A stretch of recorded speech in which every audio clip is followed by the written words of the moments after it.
Boa noite. Começamos hoje mais um programa Direito em Foco e eu converso com o secretário de Segurança Pública, Dr. Ericláudio Alencar. Doutor, obrigado pela sua presença no nosso programa.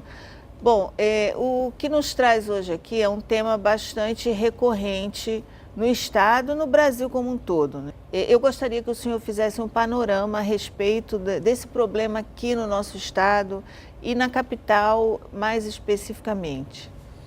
Cláudia, muito obrigado pelo convite, não é, participar desse programa, que já está fazendo história no estado do Amapá, porque é um tema sempre relevante para a sociedade. Cláudia, nós saímos da posição no Brasil de 157º, 157 nos países consumidores de droga, para segundo país consumidor de droga no mundo. A Amazônia em si passou a ser o segundo polo exportador de drogas para o mundo. De onde vem essa droga? Nós temos fronteira com os 3 países maiores produtores de droga do mundo: Peru, Colômbia e Bolívia. Os americanos, vendo a chaga social que se instalou no seu país devido ao consumo de droga, instalaram bases na Colômbia e desarticularam o tráfico de drogas pela via aérea. Saía da Colômbia, Bolívia e Peru essa droga via avião, ia para os Estados Unidos e para a Europa.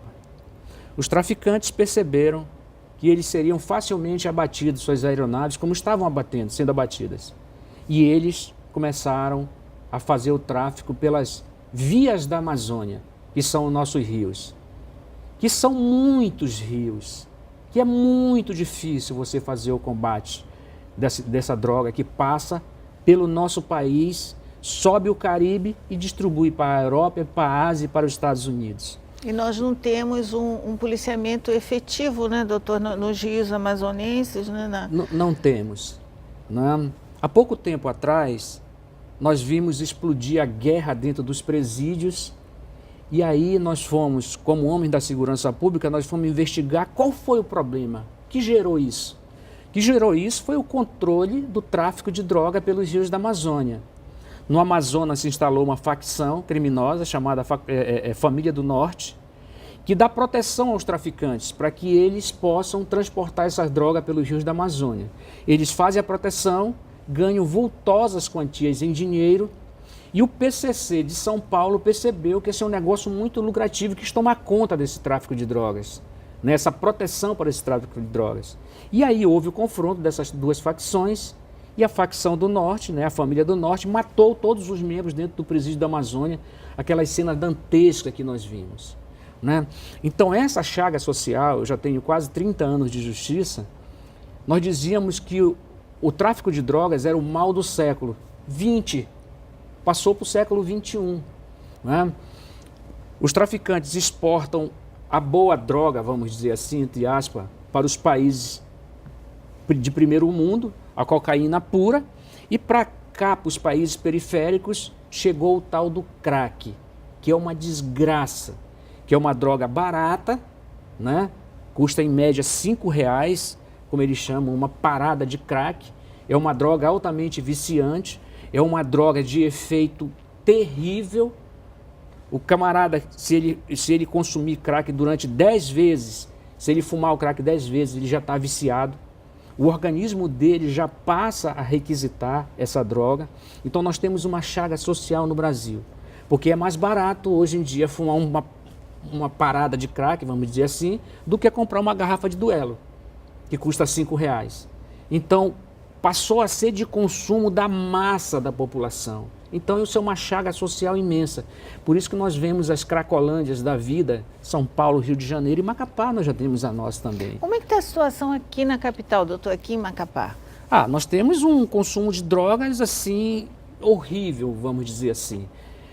Esse combate é muito difícil você fazer, porque hoje em dia, com a globalização, os containers da vida atravessam os rios da Amazônia para lá e para cá e não tem nem como transportador, nem como a polícia saber o que vai dentro daqueles containers. Supostamente são mercadorias de uso lícito, mas geralmente nós temos notícia, né, de que dentro desses containers também nós temos a propagação, o transporte da droga. Aqui no Amapá nós temos uma situação de um alto consumo dessas drogas viciantes, são drogas de consumo imediato, como é o crack, a pasta de cocaína, né, a famosa merla, vamos dizer assim, e muito raramente nós temos aqui a cocaína pura, né, que é muito cara, mas é uma chaga social imensa. O jovem se vicia, ele não tem dinheiro para suprir o seu vício, ele vai para outro crime, ele vai para o furto, ele vai para o roubo, ele vai para o próprio tráfico de drogas. É um combate muito difícil. Nós estamos dotando a infraestrutura da segurança pública de medidas mais efetivas. Nós temos que ampliar e trabalhar um sistema de inteligência nacional, e nós estamos implantando agora um sistema de inteligência onde a gente consiga detectar na origem a droga, né? Finalmente, a União, Brasília se apercebeu que a segurança pública não é um problema dos estados, é um problema da nação. É um problema nacional. É um problema, né? nacional. E a União está entrando muito fortemente, primeiro, no controle de fronteiras. Não é? Nós temos as fronteiras abertas em todo o país, tanto a fronteira seca, né, como a fronteira dos rios, vamos dizer assim. Então é um controle que não há. Tivemos uma entrevista com o ministro da Justiça, onde nós requisitamos, inclusive com a presença das Forças Armadas, as Forças Armadas têm que guarnecer nossas fronteiras.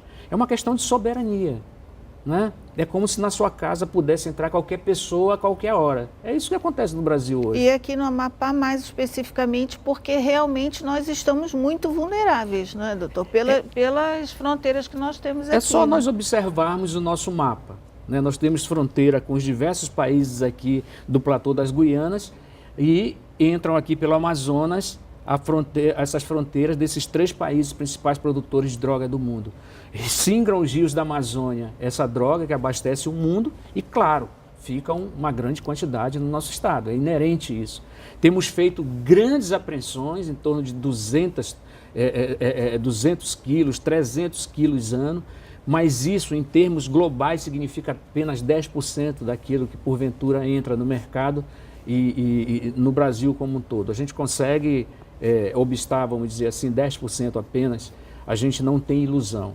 Precisamos melhorar muito, porque a droga é uma chaga social que se espraia para todas as outras espécies de crime. Então, agora, a nossa tarefa é essa, hein? Trabalhar com mais inteligência, com mais efetivo controle de fronteiras, para a gente possa dar uma melhor resposta a isso. E em relação a esse controle, doutor, teria algum tipo de tratado com os países fronteiriços que pudessem vir a contribuir com o nosso trabalho aqui, com a nossa polícia? Olha só, no que diz respeito às nossas fronteiras, nós estamos trabalhando isso. Junto ao Ministério das Relações Exteriores, o governador tem feito as tratativas, inclusive no que diz respeito à ponte, né, que vai nos unir ao platô da Guiana através da Guiana Francesa. Temos feito esse trabalho, é necessário, temos participado das reuniões transfronteiriças, né, Amapá, Brasil e Guiana Francesa, Brasil e França no caso, para que a gente dote o OEAPOC de uma infraestrutura de segurança a contento, que possa ser efetiva nesse combate. De outra feita, temos feito tratativas já junto com os outros estados da Amazônia. Acabou de acontecer o 13º Fórum de Governadores da Amazônia, onde o tema principal foi segurança pública. Os governadores levaram um recado ao presidente da República através da Carta de Macapá. Queremos o controle das fronteiras através das Forças Armadas. Esse é um papel constitucional das Forças Armadas. As Forças Armadas têm que entrar para a proteção do país aqui na Amazônia. E é quem tem o aparato, né, para realmente desenvolver o trabalho de uma forma efetiva, eficaz. Sem dúvida. Né? As Forças Armadas precisam entrar com a sua tecnologia. Né? Tivemos um contato com o almirante Alípio Jorge, aqui do 4º Distrito Naval de Belém, que se colocou à disposição para a gente dividir informações e eles nos auxiliares com a tecnologia que eles têm, porque eles patrulham a costa do Amapá, para a gente trabalhar não só uma política que combata o tráfico de drogas, mas muito também, principalmente, a questão dos ratos d'água, que é um problema da Amazônia também. Assaltam ribeirinhos, assaltam embarcações de pequeno porte, de grande porte. É um problema também na nossa Amazônia que nós estamos trabalhando isso. E essa situação aí, doutor, eu tive a oportunidade de assistir um documentário um tempo atrás na Globo News, e eles, de uma certa forma, contribuem para a prática de outros crimes e facilitam a entrada e saída da droga via fluvial, né? Eles são extremamente treinados e ágeis para contribuir com essas quadrilhas, né? Você tem razão, Cláudia, né? Nós não podemos fazer o combate indo de puque-puque, vamos dizer assim, aquela nossa canoa aqui da Amazônia, né? Enquanto os caras estão com lancha rápida. É verdade. Nós não podemos fazer esse combate de 38 e os caras andam de fuzil. Então, primeiro, nós temos que dotar a segurança pública dos instrumentos necessários para fazer esse combate, como faz a polícia francesa. Só por curiosidade, você acesse um vídeo aí no YouTube que tem a polícia francesa fazendo o combate desses traficantes na Amazônia. Eles vão com aquela metralhadora .50 e não tem conversa. Entendeu? Mandou parar, não parou, aí eles vão para reprimir mesmo. Então nós precisamos dar mais efetividade ao nosso trabalho no que diz respeito a esse combate, dotando as nossas polícias, nossas instituições da efetividade necessária, dos instrumentos necessários para fazer esse combate. Nós não podemos estar lá na Era da Pedra enquanto os caras estão voando de supersônico. Porque são organizações criminosas, né? Lidam com muito dinheiro, né? Hoje é a segunda indústria do mundo. Só fica atrás da indústria do petróleo, a indústria do tráfico de drogas. Movimenta bilhões de dólares. Nós estamos falando de bilhões de dólares. Né? Isso subverte país, isso cria facções criminosas que movimentam outras máfias, né? da pirataria, do tráfico de pessoas, entendeu? Da prostituição, dos jogos de azar. Isso é toda uma rede complementar do crime organizado no mundo que movimenta uma fábula. Então a gente precisa se organizar, nós precisamos nos organizar e mais do que isso, dotar nossas polícias de inteligência instrumental, material, pessoal, para que a gente faça esse combate com efetividade. Doutor, eu queria voltar um pouquinho quando o senhor falou em relação ao poder do tráfico na população jovem, né? Vamos conversar a respeito disso. Nós temos um grande problema na nossa sociedade, que é a adoção dessa juventude carente, que não estuda, não trabalha, pelo tráfico, né? Existe algum tipo de política já desenvolvida na sua secretaria ou que o senhor pretende desenvolver para que possa ser evitado esse problema? Olha só, Cláudia, eu estou há pouco mais de 4 meses, completei no dia 7 último agora, 4 meses à frente da Secretaria de Justiça e Segurança Pública. Para você debelar um mal, você tem que primeiro identificá-lo, né? Então nós procuramos nos inteirar à primeira vista qual é o problema da segurança pública na Amapá como um todo, né? A minha área específica de polícia judiciária eu sei o que é, mas a segurança pública como um todo nós precisamos nos orientar, chegar lá e conhecer o problema. É como uma doença, você tem que conhecer aquela doença, diagnosticá-la primeiro, para depois você trabalhar aquilo, né? Identificamos o problema. Qual é o problema no que diz respeito à droga no seio da juventude? Aí entram vários fatores. Uma família desestruturada, uma criança que vai muito cedo para a rua, entendeu? A falta de controles mais efetivos dessa criança, né? A criança, a nova realidade social impôs às mulheres, né, elas saírem para o mercado de trabalho. Se você tem condições, você coloca o teu filho numa boa creche, ou se você tem condições, você dá a ela uma boa babá, os seus filhos uma boa babá, uma pessoa responsável que possa trabalhar também com você a educação desse teu filho. As camadas mais carentes da sociedade não têm com quem deixar. Deixa com os outros filhos, ou então com uma vizinha, ou alguém que repara. Cedo essas crianças vão para a rua. Né? A rua não ensina nada de bom para ninguém. Né? Essa criança, muito cedo, ela se acostuma com uma coisa que é muito funesta, que é o valor do dinheiro. Ele vai reparar carro, ele vai vender bala, e cedo ele se acostuma com o valor do dinheiro. Ele sabe como o dinheiro facilita as coisas, para ele comprar um tênis de marca, para ele comprar alguma coisa, entendeu? Então, essa criança não quer mais outra vida. E como ele se acostuma com o consumo desde cedo, ele facilmente é cooptado pelo traficante.